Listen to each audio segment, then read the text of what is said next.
अस्सलामुअलैकुम आदाब। दिन भर की बड़ी खबरों में आपका स्वागत है। मैं हूं काजी शफाउल हक और आप देख रहे हैं हमारा एशिया। आज की खबरों की शुरुआत करते हैं पैठन गेट पर कल होने वाली बड़ी कार्रवाई से। जी हां, कल पैठन गेट के कुछ इलाकों पर बुलडोजर चलने वाला है। महानगर पालिका के अतिक्रमण विभाग नियंत्रण अधिकारी संतोष वाहुड़े ने बताया कि मोबाइल मार्केट और आसपास की गलियों में अवैध पार्किंग और रास्ते छोटे होने की वजह से कल से बड़ी अतिक्रमण हटाओ कार्रवाई शुरू होगी। देखिए उनका पूरा बयान।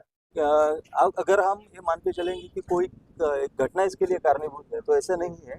शहर में मैंने पहले ही बोला है कि बहुत बड़े पैमाने पे लोक संख्या बढ़ रही है, लोगों के पास व्हीकल्स आ रहे हैं, टू व्हीलर फोर व्हीलर की संख्या जो भी, और ऐसे इसमें क्या होता है कि जो जगह है वो लिमिटेड रिसोर्स है, अपने पास जगह कम है और लोगों के वहाँ पे इलीगल शॉप्स है, इलीगल कोई किसी को गाड़ियाँ लगानी है, कुछ भी करना है, तो वहाँ पे आपसी वाद विवाद बहुत बड़े पैमाने पे होता है। तो म्यूनसिपल कॉर्पोरेशन बोल के हम ये सुचारू रूप से किस तरीके से नागरिकों का आवागमन होना चाहिए, ये मेक श्योर करना चाहते हैं। तो उससे पहले उसका एक जो चरण है वो रास्तों को साफ रखना है। वहाँ पे कोई भी यहाँ पर जो मार्किंग की गई 2 दिन पहले, फिर नोटिस दी गई, आज आपने विजिट की, ये एरिया काफी पुराना है। इससे पहले भी आपने शहर में बहुत जगह मार्किंग की नोटिस की, पर सबसे पहले पैठन गेट को क्यों किया जा रहा है? पैठन गेट का करने का रीजन एक ही है, क्योंकि ये शहर का पुराना शहर में ही आता है, और बहुत ज़्यादा लोग, अगर कोई आप मान के चलिए कि आपको मोबाइल लेना है या फिर कोई खरीदी करनी है आपके फैमिली के साथ में, तो बहुत सारे लोग इसी एरिया में आते हैं। तो एरिया छोटा है, उसका जो पर्यायी मार्केट है वो शहर में दूसरे तरफ नहीं है, तो बहुत सारे लोगों का आने का ये एपी सेंटर बोल सकते हैं हम, बहुत मुख्य स्थान है। इसलिए हमने यहाँ से कार्रवाई करने की, और गुलमंडी और बाकी चीज़ों में भी हम मार्किंग देके वहाँ पे भी कार्रवाई बड़े पैमाने पे करना है। ये एक घटना हुई, एक वहाँ पे खून हुआ है, इससे ये ड्राइव से कोई भी सरोकार नहीं है। पैठन गेट से आगे कार्रवाई कब होनी है? पैठन गेट से ये कार्रवाई कल सुबह 10 बजे से शुरू होगी। ये मार्किंग, ये हमारा निरंतर जो प्रक्रिया है, मार्किंग चालू है। आज के डेट में हम जिस जगहों पे जा रहे हैं वहाँ पे लोगों के कागज देख रहे हैं, उन्होंने गुंठहरी की है कि ये देख रहे हैं, बिल्डिंग परमिशन कंप्लीशन है कि नहीं देख रहे हैं, और उसके बाद में टोटल स्टेशन सर्वे और बाकी चीज़ों को करके मार्किंग देके नोटिस, बाकायदा नोटिस बजा के ही आगे की कार्रवाई होने वाली है। कल से शुरू होने वाली है, कल सुबह 10 बजे से पैठन गेट पे कार्रवाई। अभी तो हमने 81 जो कमर्शियल एस्टैब्लिशमेंट्स है उनको नोटिस दिए हैं, और अगर जिसके पास भी कोई भी डॉक्यूमेंटेशन जो म्यूनसिपल कॉर्पोरेशन का है अगर नहीं है, तो आज ही अपना खुद ही निकाल लेंगे, क्योंकि हम कंप्लीटली 15 दिन से इसके पीछे है। सभी लोगों को इस बारे में पता है, क्योंकि हम रेगुलर ड्राइव में भी लोगों को बोलते थे कि आपका जो भी डॉक्यूमेंटेशन अगर वेरीफाइड है आपके पास में, जो म्यूनसिपल कॉर्पोरेशन के जानिब से गए हैं, तो आप बिल्कुल बताइए, हम वहाँ पे कोई भी कार्रवाई नहीं करेंगे। मगर अगर नहीं है इलीगल, तो वहाँ पे कार्रवाई बड़े पैमाने पे होगी, और उसके लिए अगर कोई आर्थिक और बाकी चीज़ें के नुकसान होगा तो उसके लिए वो खुद लोग जमादार हैं। सर, इसके बाद कहाँ पर शहर में कहाँ पर कार्रवाई होगी? यहाँ इसके बाद में पड़ेगांव रोड पर एक MGM गोल्फ क्लब है, वहाँ पे भी हमने मार्किंग दी है, वहाँ पे भी कार्रवाई होगी। और उसके बाद में ये सप्ताह के अंत में हम हरसुल में कार्रवाई करने वाले हैं। तो ये 3 जगहों पे ये वीक में हमारा कार्रवाई है। सर, जिस एरिया में मालमत्ता अधिग्रहण हुआ उसके बाद रोड बने नहीं, तो वैसे ही रहने के बाद वापस से अतिक्रमण या फिर रिंग फिर से हो जाता है, तो उसके लिए अभी क्या है? नहीं, आप एक बात ये करेंगे कि जहाँ पे हमने मार्किंग की है या फिर कार्रवाई की है, वहाँ पे पक्के जो मकान थे या फिर बाकी जो कमर्शियल एस्टेब्लिशमेंट थे, वो हमने कम्प्लीटली निकाल दिए। अभी जो छोटे ठेले वगैरह वाले जो टेम्पररी बैठते हैं, उसके लिए भी हमने बिल्डिंग इंस्पेक्टर और ये सब लोग काम कर रहे हैं। ये सब लोगों को हमने इसीलिए करा है कि जिसके जो पेडेको ने उसका सर्वेक्षण किया है, आज के इसमें उसका DPR तैयार है। कल जाके अगर उसमें कुछ भी गवर्नमेंट से या म्यूनसिपल कॉर्पोरेशन उसमें फंड्स देंगे तो इमीडिएटली काम शुरू हो जाएगा। बिल्कुल सर, चंपा चौक की भी कार्रवाई होगी? हाँ, ये 9-10 रास्तों में चंपा चौक बिल्कुल शुमार है। महानगर पालिका चुनाव के लिए 105 इच्छुक उम्मीदवारों ने उम्मीदवारी अर्ज लिया है। इसी बीच पड़ेगांव प्रभाग क्रमांक 4 से शेख फैसल मुजावर ने राष्ट्रवादी शरद चंद्र पवार पार्टी से इच्छुक उम्मीदवार के रूप में फॉर्म भरा है। शहर में राजनीतिक हलचल तेज है। महाविकास आघाड़ी, जिसमें शिवसेना उद्धव ठाकरे, कांग्रेस और राष्ट्रवादी तीनों मिलकर चुनाव लड़ सकते हैं। चले आज जो है आप राष्ट्रवादी भवन पहुंचे हैं शरद चंद्र पवार पार्टी की ओर से, तो कहाँ से आप इच्छुक है चुनाव लड़ने के?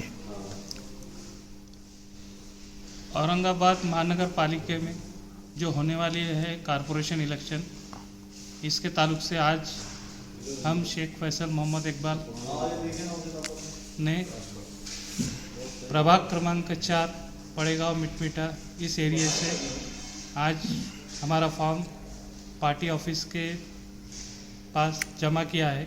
अगर हमको पार्टी अगर टिकट देती है इंशाल्लाह, तो हम हमारी पूरी ताकत प्रभाग नंबर 4 में लगा के प्रभाग नंबर 4 में पूरे एरिया में विकास के काम होंगे इंशाल्लाह।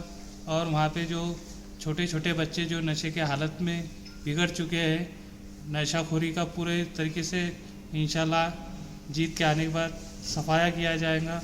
और तमाम सभी धर्मों के लोगों को साथ में रखते हुए सभी के जो भी समस्या रहेंगी वो इंशाल्लाह सुलझाने की हम कोशिश करेंगे। आप कब से जुड़े हुए हैं राष्ट्रवादी से?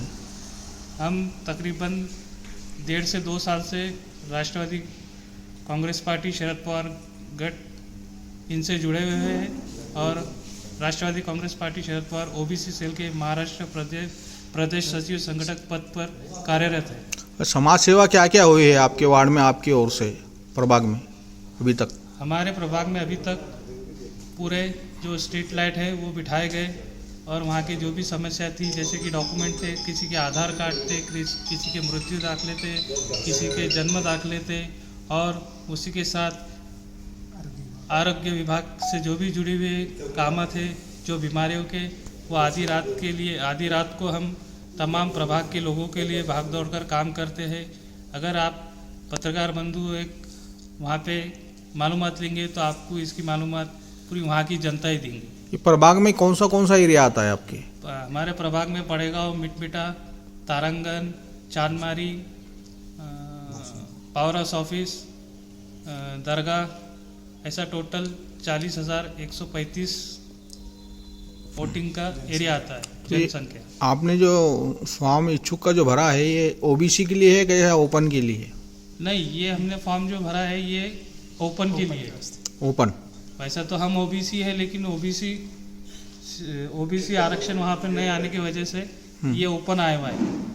और उसके चलते कैसा है कि वहाँ की पब्लिक की डिमांड थी कि फैसल भाई आपने भरना चाहिए फॉर्म, इसलिए वहाँ की जो जनता है उनके आग्रह के हिसाब से हमने आज ये पार्टी फॉर्म भरा है। इंशाल्लाह अगर हमको पार्टी देती है टिकट तो इंशाल्लाह 101% वहाँ से राष्ट्रवादी का झंडा शरद पवार साहब का लहराएंगे।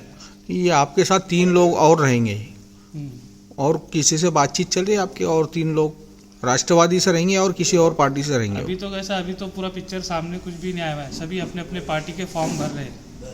जब फाइनलाइजेशन जब होएगा, कोई अब इलेक्शन जब स्टार्ट होता है उसके बाद क्या होता है कि रिटर्न लेने का भी आता है प्रोसेस। वो रिटर्न लेने के बाद जो फाइनल लिस्ट बनेंगी, फाइनल लिस्ट पे कौन कौन से पार्टी के कौन कौन से कैंडिडेट है, वो हिसाब से जो प्रभाग नंबर 4 में जो सही तरीके से खिदमत अंजाम देते हैं ऐसे लोगों के साथ ही हम कॉम्प्रोमाइज़ करा के पैनल बना के लड़ने की कोशिश करें। ठीक। ये राष्ट्रवादी भवन में जो उम्मीदवारी फॉर्म ले रहे हैं इच्छुकों के, तो ये कहाँ से है और कब से स्टार्ट किया गया है, इसका टाइमिंग क्या है? ये हमारे जो है तो राष्ट्रवादी कांग्रेस पार्टी शरद पवार गठ की तरफ से जो है तो हमारे पास में 17 तारीख से चालू है। इच्छुक जितने भी है समझो पूर्व, पश्चिम और मध्य, इनके जो है तो फॉर्म लेना चालू है। इनको फॉर्म दे रहे हैं हम पार्टी की तरफ से, और आने वाली 22 तारीख तक जो है तो हम ये सिलसिला चालू रखने वाले महानगर पालिका के लिए। और इसमें जो है तो हमारे पास से अभी तक जो है तो 105 तक जो है तो इच्छुक उम्मीदवार ने फॉर्म ले चुके हैं, और अभी और 2 से 4 दिन बाकी है हमारे। इसमें और सारे जो है तो बढ़ सकते हैं हमारी क्वांटिटी। जैसे हमारे फैसल भाई अभी प्रभाग नंबर 4 से जो पड़ेगा उसे इच्छुक है, ये अभी आए। इरफान भाई बैठे हुए यहाँ पे, इब्राहिम साहिब का पठान बैठे हुए, जो हर एक एरिया से जो है तो, और बहुत सारे लोगों ने अभी आप देख रहे हैं डीडी वगैरह हमारे जो पोसीदर है, तो ये फॉर्म वगैरह सब लोग जो लेके जा रहे हैं और लाकर जमा करके लाकर दे रहे हैं। तो ये 22 तारीख तक चालू रहेगा। इसका टाइमिंग क्या है? इसका टाइमिंग है सवेरे जो है तो 11 बजे से लेकर दोपहर में 1 बजे तक मैं यहाँ पे रहता हूँ फॉर्म एक्सेप्ट करने के लिए। तो इसमें क्या है प्रोसेस, क्या भरना है इसमें? इसमें फॉर्म पार्टी की तरफ से एक फॉर्म आया हुआ है, जिसमें जो है तो पार्टी ने ऐसा रखी कि फॉर्म भर के दो। ओपन के लिए 2500 रुपये का डीडी है, और एसी ओबीसी के लिए एसटी के लिए जो है तो 1500 रुपये इन्होंने डीडी देना है पार्टी के नाम से। इसमें 29 प्रभाग है और 115 जो है ये है उम्मीदवार रहेंगे जी। एक प्रभाग में 4-4 है। तो सबसे ज़्यादा जो है फॉर्म ये कौन से प्रभाग से आए हुए हैं राष्ट्रवादी के? अभी तो क्या हो गया कि हमारे जो शहर अध्यक्ष है ख्वाजा शरफुद्दीन मुल्ला साहब, इनका जो प्रभाग है, तो इनके प्रभाग में क्या हो गया कि इनके प्रभाग से जो है तो इनके घर के जो है तो 2 कैंडिडेट है माजी नगर सेवक है, एक हमारे पश्चिम के अध्यक्ष है वो कैंडिडेट है। तो पश्चिम से अभी फिलहाल में जो है तो हमारे पास में ज़्यादा कैंडिडेट है। और अभी जैसे मैं आपको 22 तारीख तक बताऊंगा कि तीनों प्रभाग में जो है पूर्व, पश्चिम और मध्य जो है, इसमें से सबसे ज़्यादा किसके पास क्वांटिटी है। यानी पूरे प्रभाग से आपके पास कैंडिडेट है? हाँ, पूरे प्रभाग से हमारे पास कई तो ऐसा है वार्ड से हमारे पास प्रभाग से डबल लोग हैं। और डबल लोग होने की वजह से फिर हम देखेंगे जैसे कि कौन सा कैंडिडेट जो है तो जो माजी रहेगा उसका नंबर जल्दी आएगा। हमारे जो वरिष्ठ है, चाहे जो है तो जो भी औरंगाबाद की बॉडी हो, बॉम्बे की हो, ये डिसाइड करेंगे कि किसको जो है तो टिकट देना है। नहीं, अगर महाविकास आघाड़ी हुई जी। तो फिर कैसा आप उसको हैंडल करेंगे? तो इसमें महाविकास आघाड़ी के साथ जैसा अगर होती है, आप जैसा बोल रहे हैं, तो उसमें कैंडिडेट देखा जाएगा ना कि उनके पास कितना पावरफुल है, हमारे पास क्या है, वो देखकर डिसाइड करेंगे। वो और हम मिलकर डिसाइड करेंगे किसको देना है। तो ऐसा लग रहा है आपको हो सकती है महाविकास आघाड़ी हाँ, शहर में? बिल्कुल हो सकती है ना, क्योंकि हमारे को बोला गया है कि भाई सिर्फ जो है तो बीजेपी छोड़ के बाकी सबके साथ में युति करो। तो हमारे वरिष्ठ जो है तो बातचीत चालू है। अभी क्या हो गया कि 11 तारीख को डिक्लेयर होने के बाद से हमने काम चालू किया। आपका नाम बोलो। मेरा नाम मोहम्मद हबीब शेख उर्फ मुन्ना भाई, शहर जिला बूथ प्रमुख। औरंगाबाद की राजनीति में आज एक बड़ा उलटफेर देखने को मिला। आमदार संजय सिरसाट के विरोधक और शिवसेना उद्धव ठाकरे के नेता राजू शिंदे ने आज भाजपा में प्रवेश किया। उनके साथ ठाकरे गठ के कई पदाधिकारी भी बीजेपी में शामिल हुए। ये प्रवेश भाजपा प्रदेश अध्यक्ष रविंद्र चौहान और मंत्री अतुल सावे की मौजूदगी में हुआ। राजू शिंदे ने इसे अपनी घर वापसी बताया और बिना नाम लिए संजय सिरसाट पर निशाना साधते हुए कहा, जो हमारे दम पर बड़े बने उन्हें सबक सिखाने के लिए हम वहां गए थे। उन्होंने साफ कहा कि हमारा असली घर बीजेपी था और रहेगा। तो ये थी आज की कुछ अहम खबरें। आपसे कल फिर मुलाकात होगी, तब तक देखते रहिए हमारा एशिया।